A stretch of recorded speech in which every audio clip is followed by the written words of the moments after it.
Good morning all of you. Welcome to TS in the school. Myself Swati Mahavar. We are doing chapter number 6 in microeconomics. This is the third part of this chapter and topic is supply.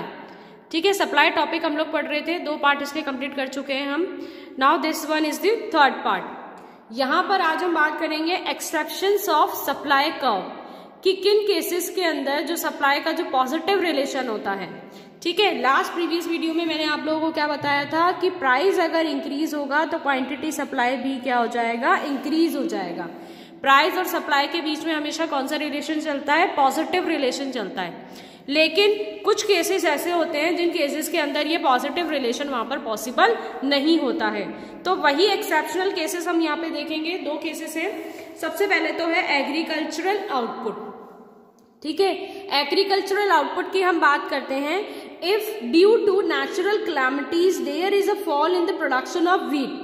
अगर जैसे फसल खराब हो जाती है, ठीक है, ज्यादा प्रॉब्लम हो जाता है कोई नेचुरल प्रॉब्लम की वजह से, नेचुरल क्लैमिटी की वजह से अगर हमारा प्रोडक्शन वहां पर डिक्रीज हो जाता है, एग्रीकल्चर अगर हमारा वहां पर फेल हो जाता है, डैमेज हो जाती है क्रॉप या कुछ भी हो जाता है, कोई भी अनसर्टेनिटी अगर हो जाती है, तो उस कंडीशन के अंदर जो प्रोडक्शन है व्हीट का अगर वो कम हो जाएगा, then it supply will not increase no matter what the price is. ठीक है, अगर नेचुरल क्लैमिटी की वजह से व्हीट की प्राइसेस को सरकार कम कर देती है, गवर्नमेंट प्राइसेस कम कर देती है, क्योंकि नेचुरल क्लैमिटी आ चुका है, ठीक है, लोगों के पास ज्यादा पैसों में अगर महंगा कर देगी, तो ये चीज ऐसी है जो कॉमन पर्सन एक गिवन गुड के अंदर आती है.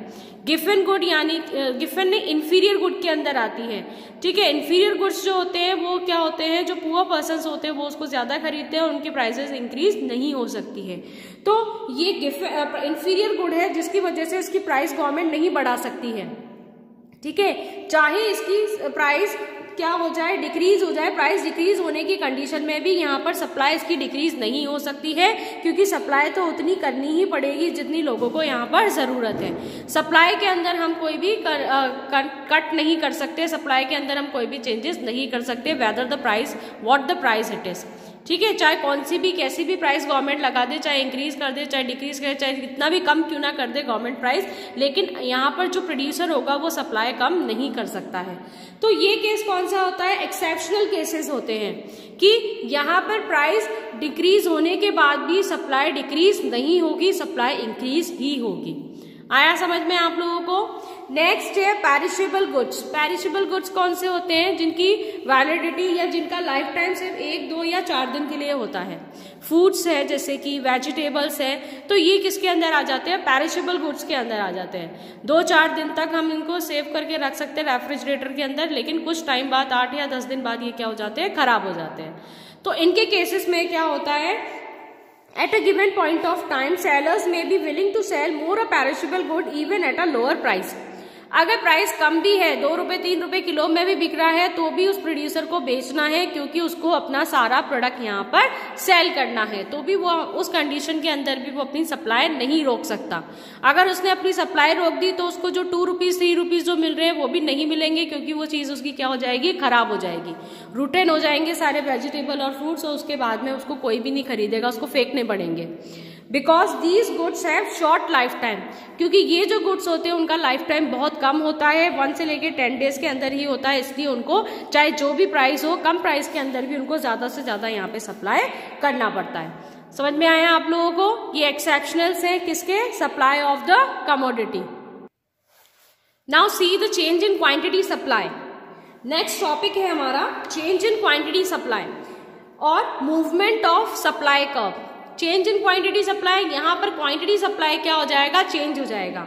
तो क्वांटिटी सप्लाई चेंज होने की वजह से जो कर्व होगा उस सिंगल कर्व के अंदर ही क्या होंगे, मूवमेंट होंगे. ठीक है, मूवमेंट 2 होते हैं, एक तो जाएगा अपवर्ड और एक जाएगा डाउनवर्ड. या तो सप्लाई कर्व ऊपर की तरफ जाएगा लेफ्ट टू राइट, या फिर सप्लाई कर्व नीचे की तरफ आएगा राइट टू लेफ्ट. आया समझ में आप लोगों को.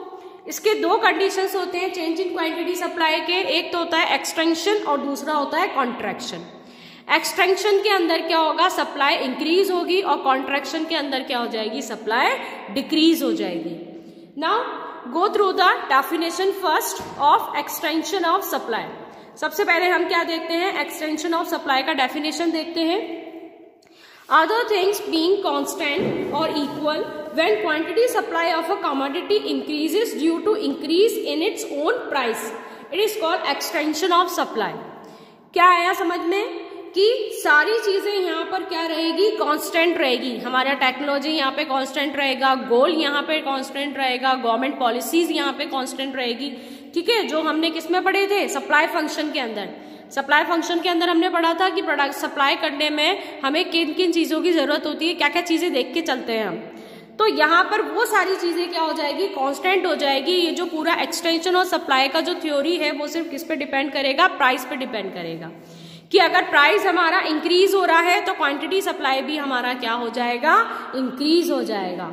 एक्सटेंशन से याद रखना कि एक्सटेंशन का मतलब क्या हो रहा है, इंक्रीज हो रहा है. क्या इंक्रीज होगा, क्वांटिटी सप्लाई इंक्रीज होगा. क्यों इंक्रीज होगा, क्योंकि प्राइस इंक्रीज होगा. आया समझ में. अभी अभी हमने पढ़ा law of demand, law of supply, जिसके अंदर प्राइस और क्वांटिटी सप्लाई के अंदर सेम रिलेशन चलता है. समझ में आया आप लोगों को. और इसी को हम क्या बोलते हैं, मूवमेंट बोलते हैं, movement of supply curve. Change in quantity supply को भी क्या कहा जाता है, मूवमेंट ऑफ सप्लाई कर्व कहा जाता है. Now see the schedule. यहाँ पर Px क्या है, price of the commodity x, Qx क्या है, quantity of the commodity s, और ये DES जो मैंने लिखा है वो इसका क्या है, ये जो थ्योरी है इसका डिस्क्रिप्शन है. यहाँ पे आया समझ में. जो ये न्यूमेरिकल फॉर्म है इसका डिस्क्रिप्शन फॉर्म है DES. DES refers to description. Now see, P हमारा क्या है, 1. Price of the commodity x on the first unit of output is 1. ठीक है, पहले यूनिट हमने कितने की बेची, 1 रुपए की, तो क्वांटिटी कितनी सेल हुई, 1 ही सेल हुई. उसके बाद में जब हमने उसको उस कमोडिटी का प्राइस इंक्रीज कर दिया, 1 से 5 कर दिया, 1 रुपए से 5 रुपए बढ़ा दिए मैंने उसकी कीमत, तो उसकी क्वांटिटी सप्लाई भी क्या हो जाएगी, इंक्रीज हो जाएगी. क्योंकि हायर प्राइसेस के ऊपर उसका प्रॉफिट मार्जिन जो होगा प्रोड्यूसर का वो भी क्या हो जाएगा, ज्यादा हो जाएगा. और ज्यादा प्रॉफिट कमाने के लिए वो सप्लाई को क्या कर देगा, बढ़ा देगा. तो यहां पर जो रिलेशन चल रहा है वो क्या चल रहा है, पॉजिटिव रिलेशन चल रहा है. When price increases supply will also increase. अब देखो इसका कर्व कैसे बनेगा, सी द डायग्राम. 0 1 2 3 4 5, ये नीचे यहाँ पर x एक्सिस पे क्या है, commodity of x, and y axis पे क्या है, प्राइस ऑफ दैट कमोडिटी. आया समझ में.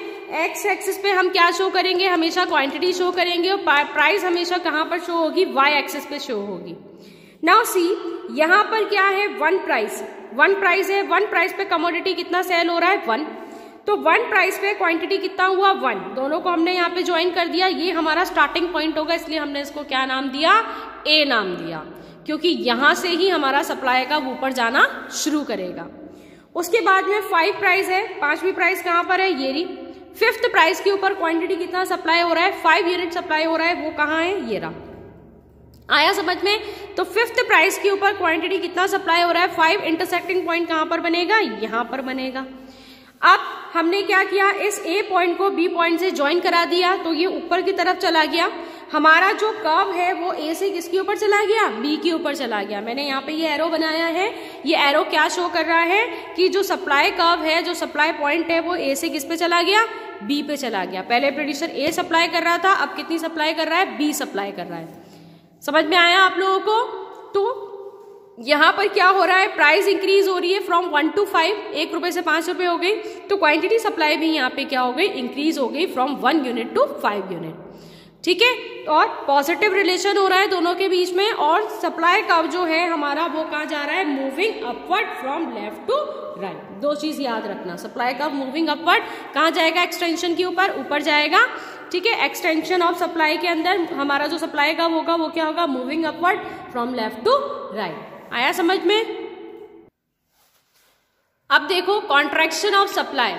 ठीक है, अभी हमने क्या देखा, एक्सटेंशन ऑफ सप्लाई. अब हम क्या देखेंगे, contraction of supply. Contraction of supply के अंदर क्या होता है, कमोडिटी क्वांटिटी सप्लाइड जो होती है वो क्या हो जाती है, कम हो जाती है. कब कम होगी, जब प्राइस कम होगा. ठीक है, उसका जस्ट अपोजिट कंडीशन क्या होगी, contraction of supply. Other things, now see the definition. Other things being constant or equal when quantity supplied of a commodity decreases. यहाँ पर क्या हो रहा है, जो क्वांटिटी सप्लाई है उस कमोडिटी का, उस पर्टिकुलर प्रोडक्ट का डिक्रीज हो रहा है due to fall in its own price, क्योंकि उसकी प्राइस क्या हो रही है, फॉल हो रही है। जब प्राइस कम होगी तो क्वांटिटी सप्लाई भी क्या हो जाएगा, कम हो जाएगा। It is called contraction of supply, और यही क्या कहलाएगा, कॉन्ट्रैक्शन ऑफ सप्लाई कहलाएगा। Now see the schedule, px, क्यूएक्स and DES is for description. Px क्या है, प्राइस ऑफ कमोडिटी एक्स, यानी कि 5 रुपए। 5 रुपए पे कितना क्वांटिटी सप्लाई कर रहा है, 5 कर रहा है, 5 यूनिट्स, 1 रुपीज। अब उसने प्राइस को क्या कर दिया, डिक्रीज कर दिया। बहुत महंगा लग रहा है लोगों को, ठीक है, तो उसने प्राइस क्या कर दिया, डिक्रीज कर दिया। जब वो 5 रुपए से 1 रुपए के ऊपर हो गया तो क्वांटिटी सप्लाई भी वो क्या कर देगा, डिक्रीज कर देगा। क्यों कर देगा, क्योंकि उसका प्रॉफिट मार्जिन यहाँ पे क्या हो गया, कम हो गया, कम प्रॉफिट मिल रहा है उसको, तो वो सप्लाई भी क्या कर देगा, अपना स्टॉक बना लेगा और सप्लाई को क्या कर देगा, कम कर देगा। नाउ सी द कर्व, यहाँ पर वही सेम है, वाई एक्सिस पे आ गया हमारा price of the commodity x and x axis पे आ गया quantity of the commodity x. कितनी हो रही है, 0 1 2 3 4 5, और ये भी कहाँ जा रहा है, 1 2 3 4 5। अब देखो सबसे पहले क्या है, 5। सबसे पहले हम क्या देखेंगे, 5 रुपीज। 5 रुपीज पे कितना क्वांटिटी सप्लाई हो रहा है, 5, ठीक है। तो सबसे पहला जो यहाँ पर स्टार्टिंग पॉइंट जो होगा हमारा वो क्या होगा, बी होगा। सप्लाई कब कहाँ से चलना शुरू करेगा, बी से चलना शुरू करेगा। अब फिर प्राइस डिक्रीज हो रही है तो ये किस पे आ गई, 1 पे। हमने प्राइस कौन सा ले लिया, 1, और क्वांटिटी सप्लाई भी कितना हो रहा है, 1 पे, 1 का। दूसरा जो इंटरसेक्टिंग पॉइंट बनेगा हमारा कौन सा बनेगा, ए। अब यहाँ पे सप्लाई कब गिर जाएगा, बी से किस पे आ जाएगा, ए पे आ जाएगा, इसलिए हमने एरो यहाँ बनाया है। बी से किस पे आ रहा है, ए पे आ रहा है। तो यहाँ पर जो सप्लाई कब है वो क्या है, moving downward from right to left, ठीक है। क्या शेप है इसका, मूविंग डाउनवर्ड। सप्लाई कब नीचे की तरफ आ रहा है, और नीचे की तरफ आ रहा है यानी राइट से कहाँ जा रहा है, लेफ्ट पे जा रहा है, ठीक है। Now see price decrease from 5 to 1, यहाँ पे क्या हो रहा है, प्राइस डिक्रीज हो रहा है, 5 से 1 पे आ रहा है। So quantity supply will also decrease from 5 to 1, इसलिए क्वांटिटी सप्लाई भी डिक्रीज होके 5 से किसके ऊपर आ रहा है, 1 के ऊपर आ रहा है। और सप्लाई कब हमारा कहाँ जा रहा है, डाउनवर्ड जा रहा है। आया समझ में। Now see the next topic, change in supply. अब यहाँ पे चेंज किसके अंदर आ रहा है, सप्लाई में। पहले क्या हो रहा था, क्वांटिटी सप्लाई चेंज हो रहा था। समझ में आया डिफरेंस। जब क्वांटिटी सप्लाई चेंज होता है तो क्या होता है, मूवमेंट होता है, और जब सिर्फ सप्लाई चेंज होती है तो क्या होती है, शिफ्टिंग चेंज होती है, ठीक है। अब क्वांटिटी सप्लाई और सप्लाई का डिफरेंस तो पता है आप लोगों को। किसी पर्टिकुलर प्राइस पे कोई पर्टिकुलर क्वांटिटी जब हम सेल करेंगे तो वो क्या कहलाए, सप्लाई करेंगे तो वो क्या कहलाएगा, क्वांटिटी सप्लाई कहलाएगा, ठीक है। और प्राइस यहाँ पे जब कांस्टेंट रहता है, कांस्टेंट प्राइस के ऊपर जो क्वांटिटी चेंज होता है तो वो क्या कहलाएगा, चेंज इन सप्लाई कहलाएगा। समझ में आ गया डिफरेंस दोनों का। क्वांटिटी सप्लाई के अंदर प्राइस भी चेंज हो रहा है, क्वांटिटी सप्लाई भी चेंज हो रहा है, और सप्लाई के अंदर प्राइस तो क्या है हमारा, कांस्टेंट है, इक्वल है, और क्वांटिटी सप्लाई यहाँ पे क्या हो रहा है, चेंज हो रहा है। समझ में आई बात। अब देखो मूवमेंट के अंदर तो क्या हो रहा था, एक ही सप्लाई कब था, वही ऊपर नीचे हो रहा था, उसी के अंदर मूवमेंट हो रहा था, वही अपवर्ड जा रहा था, वही डाउनवर्ड जा रहा था। लेकिन चेंज इन सप्लाई के अंदर क्या हो रहा है, हमारा जो सप्लाई कर्व है वही पूरा शिफ्ट हो रहा है। एक सप्लाई कर्व की जगह पे कौन सा सप्लाई कर्व बन जाएगा, दूसरा सप्लाई कर्व हो जाएगा, शिफ्ट हो जाएगा सप्लाई कर्व। मूवमेंट नहीं होगा, यहाँ पे क्या होगी, शिफ्टिंग होगी। नाउ सी, यहाँ पर भी दो कंडीशन है, इंक्रीज इन सप्लाई और डिक्रीज इन सप्लाई। एक बार तो सप्लाई इंक्रीज हो रही है और दूसरी बार सप्लाई क्या हो रही है, डिक्रीज हो रही है, ठीक है। इंक्रीज इन सप्लाई में यहाँ पर मैंने अभी आप लोगों को बताया प्राइस कांस्टेंट है हमारा, सिर्फ क्या चेंज हो रहा है, क्वांटिटी सप्लाई चेंज हो रहा है। तो प्राइस हमारा वाई एक्सेस पे और एक्स एक्सेस पे आ गया हमारा क्वांटिटी सप्लाई। प्राइस कितना आ रहा है कांस्टेंट 10 प्राइस पे क्वांटिटी सप्लाई कितना हो रहा है 20, ये ए पॉइंट बना हमारा, ठीक है, क्योंकि 10 प्राइस पे 20 आ रहा है, 20 क्वांटिटी सप्लाई हो रहा है। फिर उसी प्राइस के ऊपर कितना क्वांटिटी सप्लाई हो रहा है, 30 हो रहा है। तो ए से किस पे चला गया, वो बी पे। अब ए पे जो सप्लाई कर्व बनेगा, पहले बन रहा है तो हमने उसको 1 नंबर दे दिया, बाद वाला जो सप्लाई कर्व बनेगा उसको हमने क्या नंबर दे दिया, 2 नंबर। तो फर्स्ट जो सप्लाई कर्व है वो है हमारा S1 और दूसरा जो सप्लाई कर्व होगा वो क्या होगा, S2। और सप्लाई कर्व की शिफ्टिंग हो रही है from A to B. Supply curve हमारा कहां से कहां पर आ गया, ए से बी पर आ गया। क्या डेफिनेशन है इसका, it is a situation when more is supplied at the existing price. उसी एग्जिस्टिंग प्राइस पे जब हम ज्यादा सप्लाई करते हैं कमोडिटी को तो शिफ्टिंग जो होगी वो कहाँ होगी, फॉरवर्ड, आगे की तरफ जा रहा है। देखो S1 से कहाँ जा रहा है, S2 पे, आगे की तरफ जा रहा है, तो क्या हो गई, फॉरवर्ड शिफ्टिंग हो गई। फॉरवर्ड शिफ्टिंग किस में होती है, इंक्रीज में होती है, याद रखना, ठीक है। फॉरवर्ड शिफ्टिंग सप्लाई कर्व की किस में होगी, इंक्रीज के अंदर। अब डिक्रीज देखो, डिक्रीज इन सप्लाई, प्राइस यहाँ पे कांस्टेंट है, क्वांटिटी सप्लाई क्या हो रहा है, डिक्रीज हो रहा है, 30 से किस पे आ रहा है, 20 के ऊपर आ रहा है। ठीक है, यहाँ पर देखो it is a situation when less is supplied at the existing price, उसी सेम प्राइस पे यहाँ पे क्वांटिटी सप्लाई क्या हो रहा है, कम हो रहा है, और शिफ्टिंग कौन सी हो रही है, बैकवर्ड शिफ्टिंग हो रही है। नाउ सी द कर्व, यहाँ पर हमारा जो प्राइस है वो कांस्टेंट है 10, क्वांटिटी सप्लाई पहले कितना हो रहा था, 10 पे 30, स्केड्यूल देखो 10 पे कितना हो रहा था, 30, यानी कि ए पॉइंट यहाँ बनेगा, ये बना एक पॉइंट, जहां ए पॉइंट बनेगा वही हमारा पहला वाला सप्लाई कब होगा, तो हमने इसको क्या नाम दे दिया, S1। अब जहां पे बी पॉइंट बन रहा है, बी पॉइंट 10 प्राइस पे 20 क्वांटिटी, ये 10 प्राइस रहा और ये रहा 20 क्वांटिटी, ये हमारा कौन सा पॉइंट बनेगा, बी पॉइंट बनेगा। आया समझ में, पॉइंट बनाने आ गए आपको। अब बी पॉइंट बना यानी बाद वाला है, तो इसका जो सप्लायर का जो कर्व का जो नाम होगा वो क्या होगा, S2। अब यहाँ पे क्या हो रहा है, ए से बी पर आएंगे, तो ए से बी पर आ रहा है, तो S1 सप्लाई कर्व से कहां पर आ जाएगा, S2 सप्लाई कर्व पे आ जाएगा प्रोड्यूसर। तो यहां पर पीछे की तरफ आ रहा है, तो कौन सी शिफ्टिंग हो जाएगी, बैकवर्ड शिफ्टिंग होगी, backward shift in supply curve. आया समझ में, जब ये पीछे की तरफ आएगा, लेफ्ट में जाएगा तो क्या होगी, बैकवर्ड शिफ्टिंग, और जब राइट में जाएगा तो कौन सी कहलाएगी, फॉरवर्ड शिफ्टिंग। समझ में आया, इसको ऐसे लर्न कर लेना, लेफ्ट में जाएगा तो कौन सी शिफ्टिंग होगी, बैकवर्ड शिफ्टिंग, और राइट में आगे की तरफ जाएगा तो क्या कहलाएगी, फॉरवर्ड शिफ्टिंग। ठीक है, फॉरवर्ड शिफ्टिंग कहां पर होगी, इंक्रीज इन सप्लाई में, और बैकवर्ड शिफ्टिंग कहां पर होगी, डिक्रीज इन सप्लाई में। ठीक है, ये आपका थर्ड पार्ट कंप्लीट हो गया इस चैप्टर का। आगे का जो चैप्टर है वो हम फोर्थ पार्ट में कंटिन्यू करेंगे। Thanks for watching and stay home, stay safe.